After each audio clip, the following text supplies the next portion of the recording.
Welcome back to West Texas View. Before the break, Loretta was talking about how she came up with the idea, how she started the process, did all the research, and then began writing it, putting it together. Now we finished the writing, and you've got to get the editing and design the cover and decide if you're going to self-publish it or if you're going to go with a publishing company. So take us from there. Okay. I decided early on with this that I would self-publish it because it's a local book. It's about local Abilene women. I knew there'd be a lot of interest in it in Abilene. And in West Texas, but not. But not a big enough market to interest a publisher. So I decided, I knew from the beginning that I would self-publish this. Which, by the way, most books are self-published now. A lot are, yes. Including things like The Shack, that was a runaway bestseller, and it was turned down by publishing houses, as a matter of fact, and then they self-published it. Lots and lots of books now. There are, and that's a part of the process that each person will have to decide. If you think you've got a book idea that has a broad enough appeal that a publisher thinks they can sell enough copies to make money, then you might want to try to pitch it to traditional publishers. There are several things to consider there. One is time.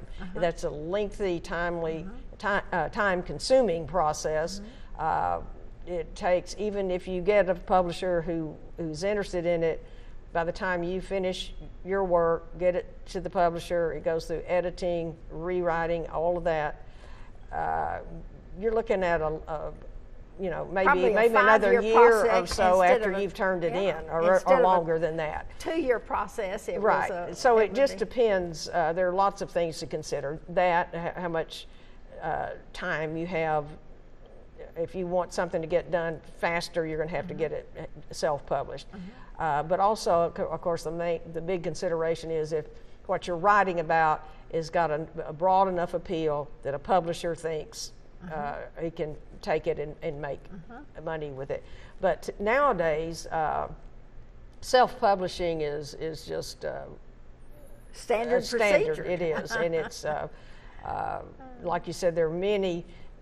In fact, there are a lot of well-known authors who started out as doing self-published, maybe because, particularly in fiction, they couldn't get somebody to buy their book.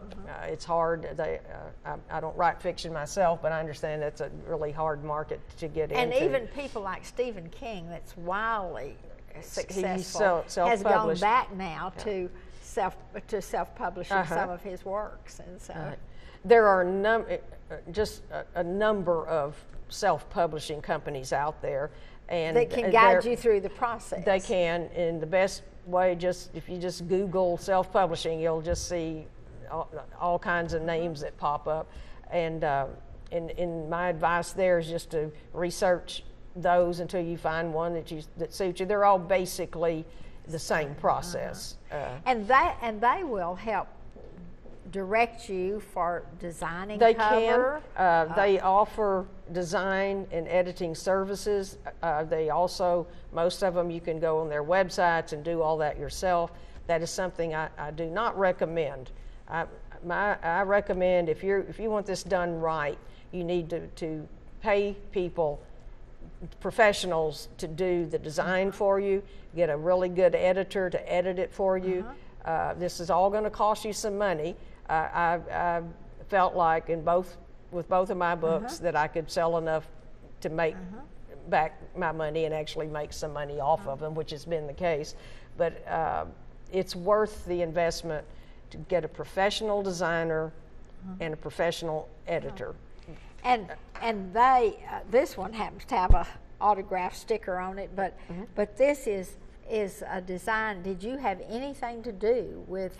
I gave the designer my idea of kind of what I wanted. Of course, all the wording is mine, the title and all is mine, and a little bit about what I wanted. And then she took that. I'm not a visual person, she is, and so that's why I wanted somebody with those skills, with graphic design skills, to do it, because they know what looks right and they have the technical skills to do it. Color and all of those things. So she did that, and we went through. This was, I think, the third stab at it when we got it. What she and I both agreed looked good. I was fortunate with this book. It was edited for me by Dr. Robert Sledge, who is a well-known historian in Abilene. He's a retired history professor from McMurray University, and I had told him about, I know him, and I'd talked to him about what I was working on, and he offered to edit it for me, and I was thrilled that he did, because he's a historian and would see any red flags if he thought I had any historical information wrong or questioned it, and so I felt good about having him do that. But those if you self-publish, I highly recommend you invest in a professional designer and an editor. Don't just go on a website and do it yourself. You can, but I wouldn't advise that. Well, and how do you judge how many books to print? Is it based on, for example, if I were doing a history of my family, I'd know that you'd know there was however many family members, 100 people in my family that would want a copy.